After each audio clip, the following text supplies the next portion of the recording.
Hello everyone and welcome back to the channel.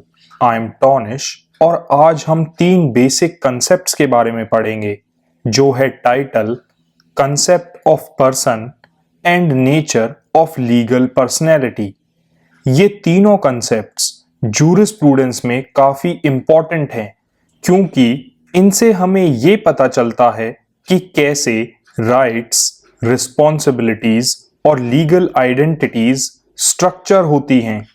इस video में हम ये डिस्कस करेंगे कि टाइटल क्या है और ये लीगल ओनरशिप एस्टैब्लिश करने में क्यों इतना ज़रूरी है। लॉ की नज़र में किसे पर्सन माना जाता है।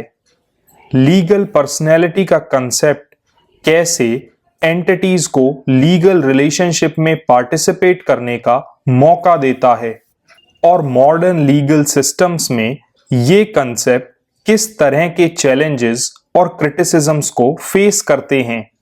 तो चलिए शुरू करते हैं और सबसे पहले बात करते हैं कि टाइटल क्या है और इसके टाइप्स क्या हैं। टाइटल लॉ का एक फंडामेंटल कंसेप्ट है जो किसी प्रॉपर्टी या ऑब्जेक्ट पर अपने राइट या ओनरशिप क्लेम करने की लीगल फाउंडेशन है। ये एक इंडिविजुअल और उसके राइट्स के लीगल रिकॉग्निशन के बीच का एक लिंक है। अगर बात करें लीगल टर्म्स में तो टाइटल वो जस्टिफिकेशन है जो ओनरशिप या प्रॉपर्टी को कंट्रोल करने का राइट देती है। ये वो लीगल बेसिस है जिसके थ्रू राइट्स एस्टैब्लिश, क्लेम और प्रोटेक्ट किए जाते हैं। यानी अगर टाइटल वैलिड नहीं है तो ओनरशिप या पोजेशन को क्वेश्चन किया जा सकता है। अगर बात करें हम एक प्रॉपर डेफिनेशन की तो हम ये कह सकते हैं कि टाइटल एक लीगल राइट है जो किसी इंडिविजुअल को प्रॉपर्टी ओन करने, कंट्रोल करने या ट्रांसफर करने का हक देता है। फॉर एग्जाम्पल एक हाउस डीड टाइटल का काम करती है जो ओनरशिप या प्रॉपर्टी को बेचने या लीज करने का राइट प्रोवाइड करती है। तो हम ये कह सकते हैं कि टाइटल्स प्रॉपर्टी ट्रांजैक्शंस और डिस्प्यूट्स में क्लैरिटी और लीगल सर्टेनिटी प्रोवाइड करते हैं। टाइटल्स यूनिफॉर्म नहीं होते। डिपेंडिंग ऑन द सिचुएशन ये अलग अलग फॉर्म्स में हो सकते हैं। तो चलिए अब बात करते हैं कुछ लीगल सिस्टम्स में रिकॉग्नाइज्ड टाइप्स ऑफ टाइटल्स की। फर्स्ट है लीगल टाइटल।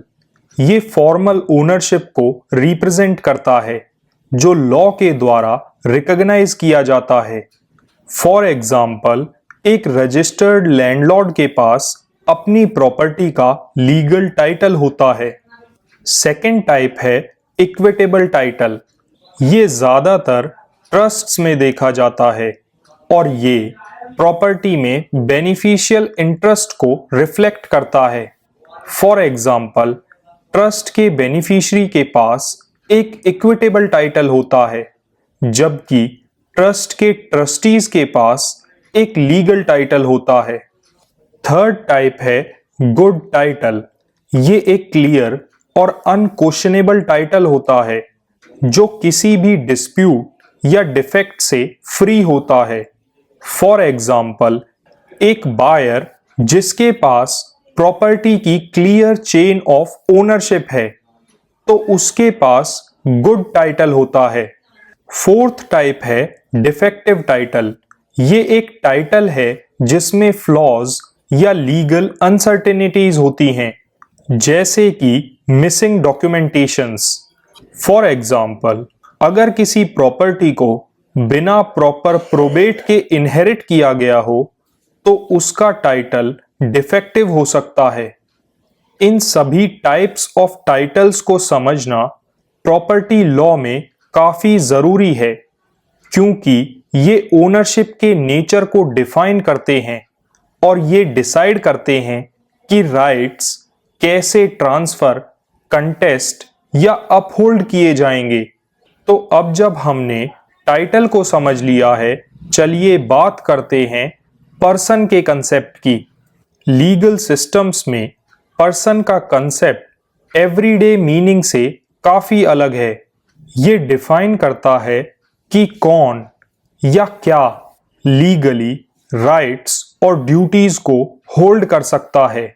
यानी जूरिस्प्रूडेंस में एक पर्सन वो एंटिटी होती है जो लीगली राइट्स और ड्यूटीज को होल्ड कर सकती है।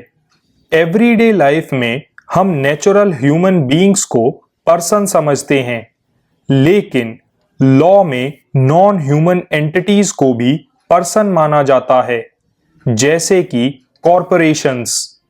तो अगर बात करें हम इसकी प्रॉपर लीगल डेफिनेशन की, तो पर्सन वो एंटिटी होती है जो लॉ के द्वारा लीगल राइट्स और ड्यूटीज होल्ड करने के लिए रिकॉग्नाइज्ड होती है। फॉर एग्जाम्पल, एक कंपनी जो प्रॉपर्टी ओन कर सकती है, कॉन्ट्रैक्ट्स कर सकती है और जिस पर या जिसके थ्रू केस किया जा सकता है, वो एक लीगल पर्सन है। पर्सन का ये कंसेप्ट लॉ को पर्सनल और कॉरपोरेट कंटेक्स्ट में रिलेशनशिप्स और रिस्पॉन्सिबिलिटीज को स्ट्रक्चर करने में मदद करता है।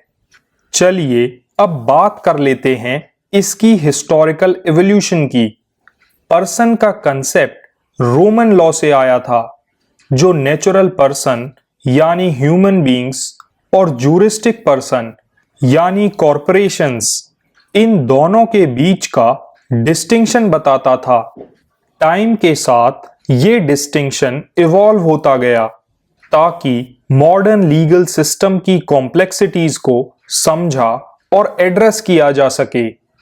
ये एवोल्यूशन रिफ्लेक्ट करता है कि कैसे लीगल डेफिनेशंस को सोसाइटल और इकोनॉमिक चेंजेस के साथ अडेप्ट करना जरूरी था। चलिए अब बात करते हैं लॉ में recognized different types of persons की और उनके रोल्स को जानते हैं। लीगल सिस्टम दो मेन टाइप ऑफ पर्सन्स को रिकॉग्नाइज करता है, नेचुरल पर्सन और लीगल पर्सन। इन दोनों ही टाइप्स का लॉ और गवर्नेंस में अपना एक डिस्टिंक्ट रोल है। नेचुरल और लीगल पर्सन्स की ये क्लासिफिकेशन ये इंश्योर करती है कि इंडिविजुअल्स और नॉन ह्यूमन एंटिटीज दोनों लीगल रिलेशनशिप्स में पार्टिसिपेट कर सकें, राइट्स होल्ड कर सकें और ड्यूटीज परफॉर्म कर सकें। चलिए पहले बात करते हैं नेचुरल पर्सन्स की। ये वो ह्यूमन बीइंग्स हैं जो नेचुरली लीगल राइट्स और ड्यूटीज रखते हैं। फॉर एग्जाम्पल, एक सिटीजन को वोट देने का राइट होता है और सिमिलरली उसे प्रॉपर्टी ओन करने और एजुकेशन का भी राइट होता है। नेचुरल पर्सन्स सोसाइटी की बैकबोन हैं, क्योंकि ज्यादातर लॉज उनके इंटरेक्शंस को रेगुलेट करते हैं और उनके राइट्स को प्रोटेक्ट करते हैं। चलिए अब बात करते हैं लीगल पर्सन्स की। ये वो एंटिटीज हैं जो लॉ के थ्रू क्रिएट और रिकॉग्नाइज की जाती हैं और उन्हें स्पेसिफिक राइट्स और ड्यूटीज दी जाती हैं, जैसे कि कॉरपोरेशंस, ट्रस्ट्स, स्टेट्स और गवर्नमेंट्स। कॉरपोरेशंस वो कंपनीज हैं जो प्रॉपर्टी ओन कर सकती हैं, कॉन्ट्रैक्ट्स में एंटर कर सकती हैं और जिनके बेसिस पर किसी को सू किया जा सकता है। सिमिलरली ट्रस्ट्स ऐसी एंटिटीज हैं जो प्रॉपर्टी होल्ड कर सकती हैं दूसरों के बेनिफिट के लिए। और सिमिलरली स्टेट्स और गवर्नमेंट्स को भी इंटरनेशनल लॉ में लीगल पर्सन्स के रूप में रिकॉग्नाइज किया जाता है। लीगल पर्सन्स का ये कंसेप्ट नॉन ह्यूमन एंटिटीज को लीगल फ्रेमवर्क के अंदर ऑपरेट करना अलाउ करता है, जिससे बिजनेस ट्रांजैक्शंस, प्रॉपर्टी ओनरशिप्स और लायबिलिटी मैनेजमेंट आसान हो जाती है। चलिए अब बात कर लेते हैं इन दोनों टाइप ऑफ पर्सन्स की डिस्टिंक्शंस और ओवरलैपिंग एरियाज की। नेचुरल पर्सन्स को लॉ नेचुरली रिकॉग्नाइज करता है, जबकि लीगल पर्सन्स को लॉ क्रिएट करता है। लेकिन ये दोनों ही टाइप्स लीगल सिस्टम्स में कोएग्जिस्ट कर सकते हैं ताकि डाइवर्स नीड्स को एड्रेस किया जा सके। फॉर एग्जाम्पल, एक नेचुरल पर्सन एक कॉरपोरेशन का एक शेयर होल्डर हो सकता है जो कि एक लीगल पर्सन है। इस ड्यूअल क्लासिफिकेशन से लीगल सिस्टम्स को ये इंश्योर करने का मौका मिलता है कि वो इंडिविजुअल्स और कलेक्टिव एंटिटीज के राइट्स और रिस्पॉन्सिबिलिटीज को एड्रेस कर सके, जो कि मॉडर्न सोसाइटी की कॉम्प्लेक्सिटीज को हैंडल करने में मदद करता है। चलिए अब बात करते हैं लीगल पर्सनैलिटी की। लीगल पर्सनैलिटी जूरिस्प्रूडेंस का एक इंपॉर्टेंट कंसेप्ट है जो ये बताता है कि किसी एंटिटी को क्या लॉ के सब्जेक्ट के रूप में पहचाना जा सकता है या नहीं।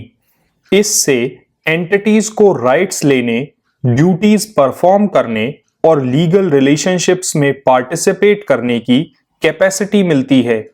तो चलिए इसके नेचर और इसकी डिफाइनिंग कैरेक्टरिस्टिक्स को समझते हैं।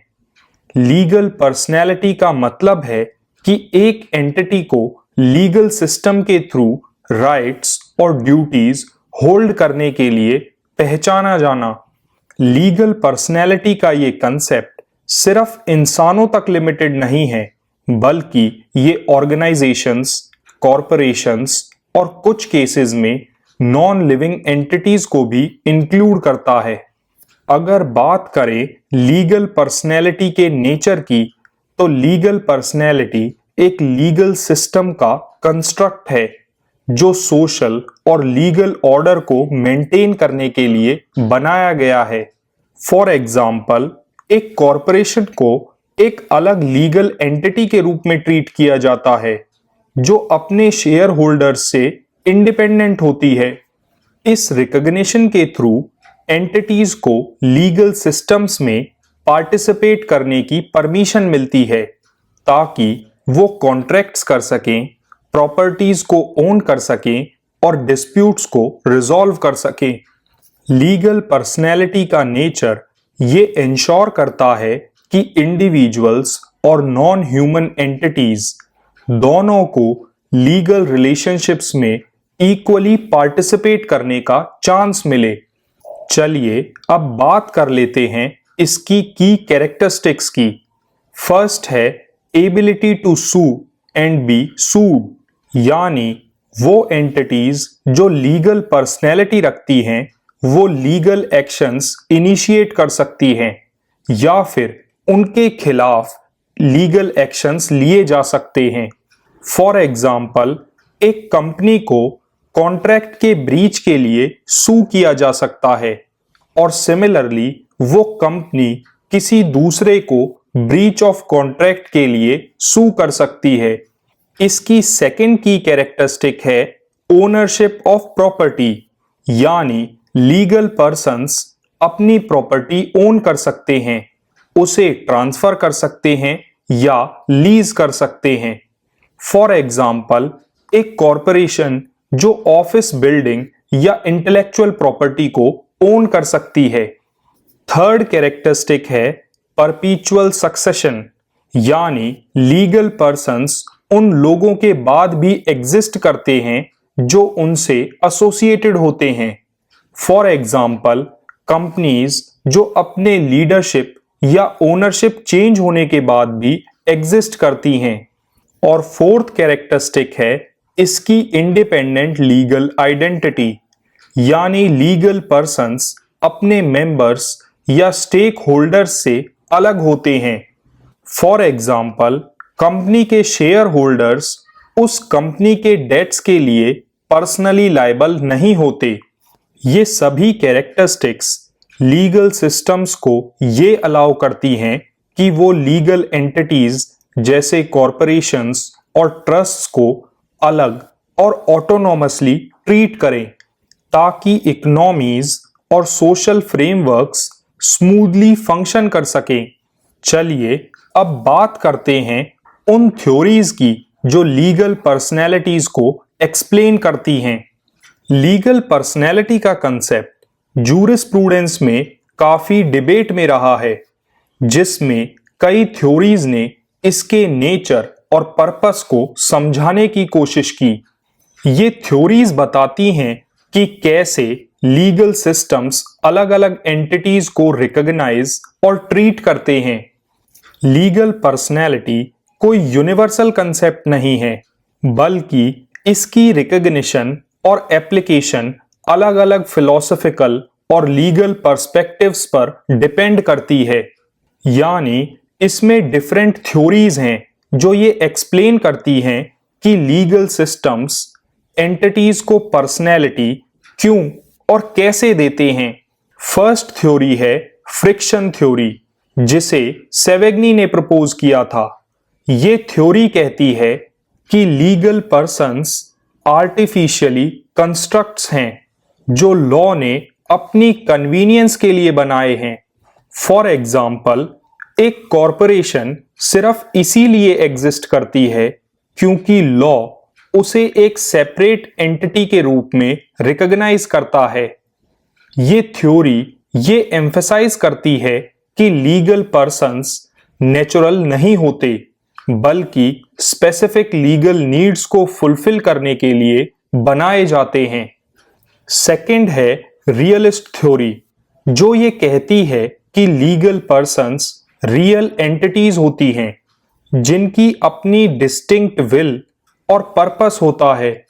फॉर एग्जाम्पल, एक ट्रेड यूनियन को रियल एंटिटी माना जाता है क्योंकि ये अपने गोल्स को अचीव करने के लिए कलेक्टिवली काम करती है। ये थ्योरी सोसाइटी में कलेक्टिव एंटिटीज की प्रैक्टिकल एग्जिस्टेंस को हाईलाइट करती है, जो सिर्फ लीगल फ्रिक्शन नहीं होते। थर्ड है कंसेशन थ्योरी। ये थ्योरी कहती है कि लीगल पर्सनैलिटी स्टेट के द्वारा एक प्रिविलेज के रूप में दी जाती है। फॉर एग्जाम्पल, एक गवर्नमेंट एक कंपनी को इनकॉर्पोरेशन स्टेटस देती है ताकि वो लीगल पर्सन के रूप में ऑपरेट कर सके। ये थ्योरी स्टेट के रोल पर एम्फसाइज करती है, जो लीगल एंटिटीज को रेगुलेट और रिकॉग्नाइज करती है। फोर्थ है ब्रैकेट थ्योरी, जिसे आयरिंग ने प्रपोज किया था, जो लीगल पर्सन्स को बस एक ब्रैकेट समझती है जिसमें लीगल रिलेशनशिप्स को ऑर्गेनाइज किया जाता है। फॉर एग्जाम्पल, एक कंपनी की लीगल पर्सनैलिटी बस एक फ्रेमवर्क है जिसमें उसकी ऑब्लिगेशंस और लायबिलिटीज को हैंडल किया जाता है।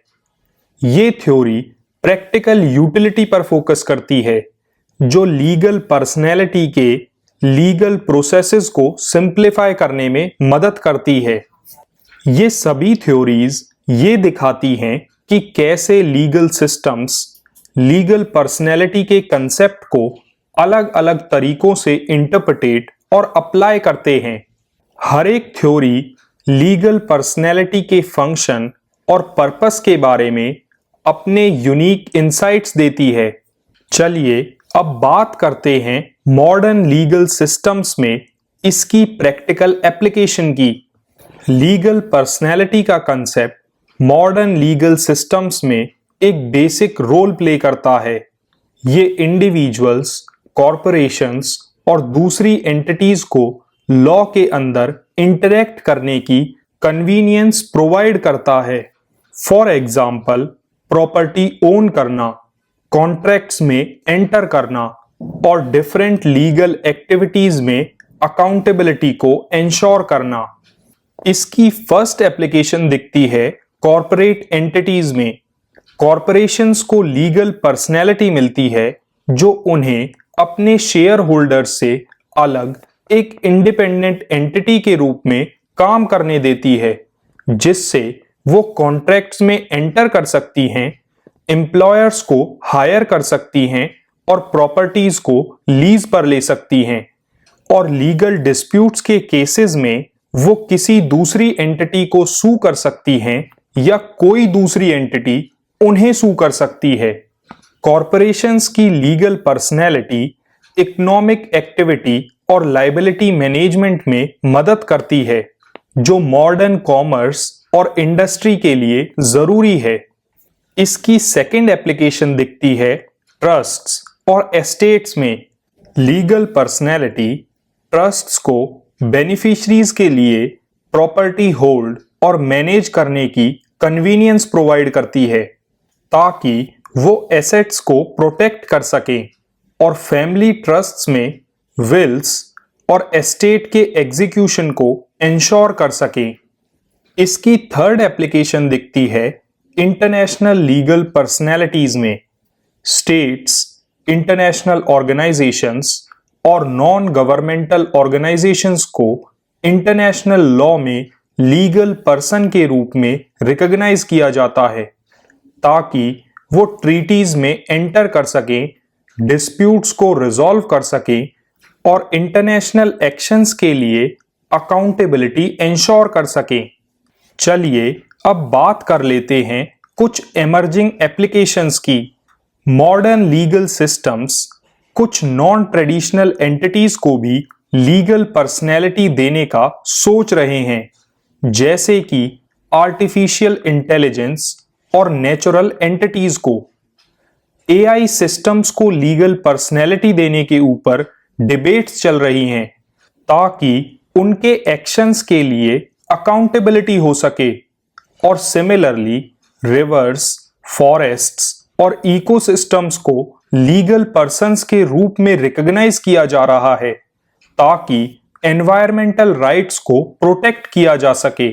फॉर एग्जाम्पल, न्यूजीलैंड की वांगनू रिवर, जिसे अपने राइट्स को प्रोटेक्ट करने के लिए लीगल पर्सनैलिटी दी गई है।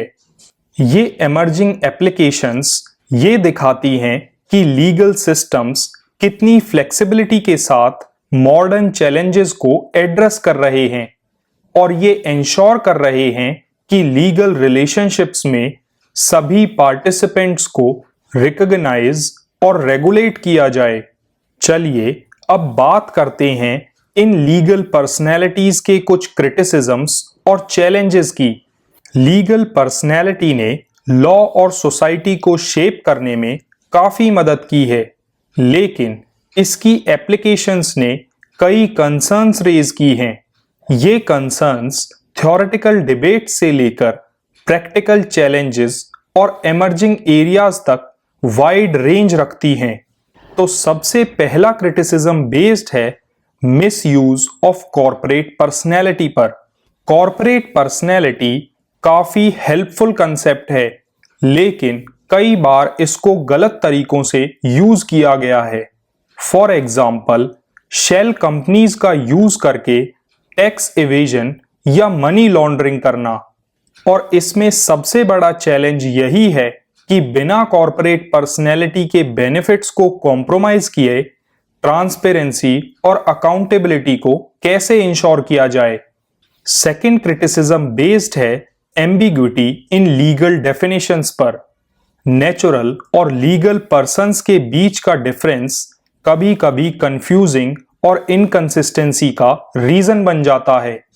फॉर एग्जाम्पल, जब कॉर्पोरेट और इंडिविजुअल दोनों इन्वॉल्व होते हैं तो लायबिलिटी डिटरमाइन करना मुश्किल हो जाता है।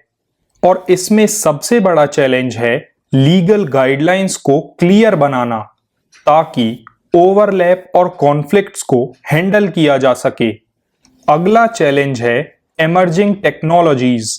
आर्टिफिशियल इंटेलिजेंस और डिजिटल एंटिटीज के राइज से लीगल पर्सनैलिटी के लिए नए चैलेंजेस आए हैं। फॉर एग्जाम्पल, प्रेजेंटली ये डिबेट हो रही है कि क्या एआई सिस्टम को लीगल पर्सनैलिटी देनी चाहिए, ताकि लायबिलिटी इश्यूज को एड्रेस किया जा सके। और लास्ट क्रिटिसिज्म बेस्ड है एनवायरमेंटल लीगल पर्सनैलिटी पर। नेचुरल एंटिटीज जैसे कि रिवर्स और फॉरेस्ट्स को लीगल पर्सन के रूप में रिकॉग्नाइज करके एक प्रोग्रेसिव स्टेप लिया गया, लेकिन ये प्रैक्टिकल कंसर्न्स को भी रेज करता है। फॉर एग्जाम्पल हम रिवर्स के राइट्स को कैसे इन्फोर्स करेंगे और कैसे हम कोर्ट्स में उन्हें रिप्रेजेंट करेंगे। यहां पर हमारे सामने सबसे बड़ा चैलेंज है एनवायरमेंटल प्रोटेक्शन को लीगल और एडमिनिस्ट्रेटिव कॉम्प्लेक्सिटीज के साथ बैलेंस करना। ये सभी चैलेंजेस जो हमने डिस्कस किए ये लीगल सिस्टम से ये डिमांड करते हैं कि वो इनोवेशन को अकाउंटेबिलिटी के साथ बैलेंस करें ताकि लीगल पर्सनैलिटी का कंसेप्ट रिस्पॉन्सिबली इवॉल्व हो सके। तो आज के इस डिस्कशन को कंक्लूड करते हुए हम ये कह सकते हैं कि लीगल पर्सनैलिटी जूरिस्प्रूडेंस का एक इम्पॉर्टेंट कंसेप्ट है जो लीगल सिस्टम्स में थ्योरी और प्रैक्टिस के बीच के गैप को ब्रिज करता है। ये नेचुरल और लीगल एंटिटीज को लीगल रिलेशनशिप्स में पार्टिसिपेट करने की पावर देता है और साथ ही सोसाइटी की गवर्नेंस को शेप करता है।